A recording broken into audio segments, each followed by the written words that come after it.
up? It's your boy Television. We're back with another one before we go out and party for the night. Quick video. Yay. Showtime needs to be very, very, very careful. They need to be very, very, very, very careful. They kind of pretty much already lost Deontay Wilder. They've lately, with the people that work for them, they've been kind of flowing through with like the HBO type of doing things, with like disrespecting fighters that fight on their networks, okay, depending on who those fighters are, and just thinking it's all good. Like with Deontay Wilder, we heard Paul Malignaggi, with his little slick dissing, disrespecting. Somehow in the Tyson Fury fight, Wilder was doing nothing good right. Somehow he was doing absolutely nothing right. He couldn't see anything that Deontay Wilder was doing. And, then in a close fight, by the way, Deontay Wilder drops Tyson Fury down. It's called a draw. Fight that I actually thought Deontay Wilder won. But then he starts bugging out. Oh, it's a travesty. Anyone can see that, blah, blah, blah, blah. Just pissing on Deontay Wilder, who fights for the network. Even in the previous fight, when he fought against Luis Ortiz in the first fight, same thing. Somehow just Wilder can't do anything right. It's all Ortiz. Ortiz is the one that's doing everything correctly. And then when it comes down to the the stoppage in one of the rounds where they were talking to Ortiz and talking to Deontay Wilder and seeing how he was doing. Oh, they're giving him more time. They're giving him more time, as if he doesn't know what happened to Pitcher Cologne and why they have certain rules in New York. And what's even ironic about that, I was there at that fight. And Paulie obviously clearly was there too. And in the previous fight, when one of the Russell brothers was fighting in the undercard, the same thing happened. Gary Russell, we don't know which brother it is. He looks kind of like Sean Porter. He beat the bricks out. He was beating the bricks out of this dude.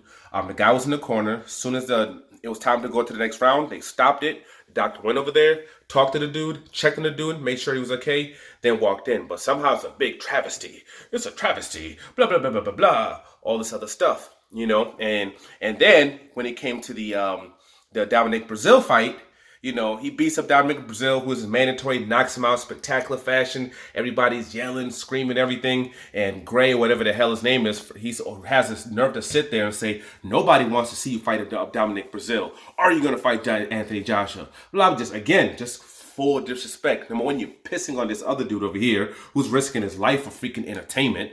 Okay, and clearly 1 million people watched it. 13,000 people came over there. And Deontay Wilder's tickets are not cheap anymore. Okay, they're expensive as hell. All right, they're expensive as hell now, and they paid it. So clearly they wanted to see him do something spectacular, and he gave it to them. And God just kind of pisses on the whole event.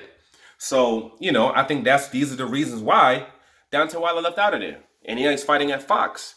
And then now you got Tank, one of the few stars you have left, who have stayed there, who is being loyal to you, and who will continuously fight for your network. And he's over there, he's fighting. Gamble is doing his thing. He's showing his little, using his little veteran tactics and tricks. And he's getting beat up, but he's still not going down. He's not getting knocked out. And all Paulie could say, he's just a shell of himself. He's just a shell of himself. He's nowhere near where he used to be. Just basically just kind of pissing on Tank. And he has to be careful, because the same way that Deontay Wilder left, Tank could do the same thing. They need to stop it. Like, this is not HBO. And these guys have other places they can go. This is not like before where, HBO pretty much had all the big fights.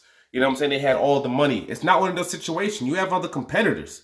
And these guys that you're disrespecting, they actually have other places that they can go to right now, immediately. And you got Tank that's coming out with a pay-per-view against Santa Cruz. He's probably going to be doing other pay-per-views. If Showtime's not careful, they could lose those fights. Those fights could end up being at Fox, and they have better promotion over there anyway. They reach more people when it comes to the promotions anyway. And people are doing very well over there. And Fox wants all the fighters.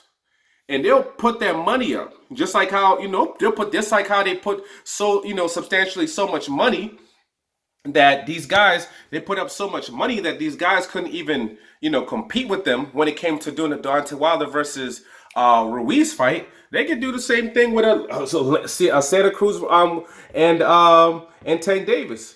So, I think they need to really get it together when it comes to people like Paulie Malignaggi. Because Paulie Malignaggi is the type of fighter where if he likes you, then he has a different way of speaking, and he has some weird thing that's come when it comes to the British fighters. Dillian White tests positive, and this is a guy who stays trashing on people who use drugs.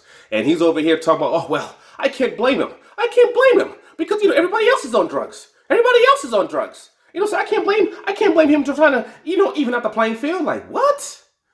What? This is the same guy who, you have Tyson Fury getting pieced up by this low tier fighter, face so split open, his face was split up. So he's doing what he needed to do to survive. Not, oh my gosh, how you letting that happen to you? How you letting this guy beat you down like that? How you letting yourself be hurt? And you're supposed to be pound for, the best heavyweight in the world. You know what? Not disrespecting him. When it comes to Deontay Wilder, you're just gonna trash him. When it comes to Tank Davis, you're gonna trash him. And ironically, if he was the right fighter that that he liked, this is exactly what he'd be saying. He'd be like, man, sometimes you can't knock a guy out. Sometimes when it comes to these veteran fighters, they have their little tactics. Because he said these things before. They have their little veteran tactics. They have ways to keep from being knocked out. They might not win the fight, but they'll keep from being knocked out. You see how he's, his little movements that he's doing. You see how he's leaning on him. You see how he's holding him, how he's pushing him. He's trying to tire him out. You see, he's trying to tire him out. So it's probably good, for blah, blah, blah to not punch as much so he doesn't punch himself out. He's catching with punches, but he's not going out. He might not be what we thought it was going to be, but look at him. He's fighting great.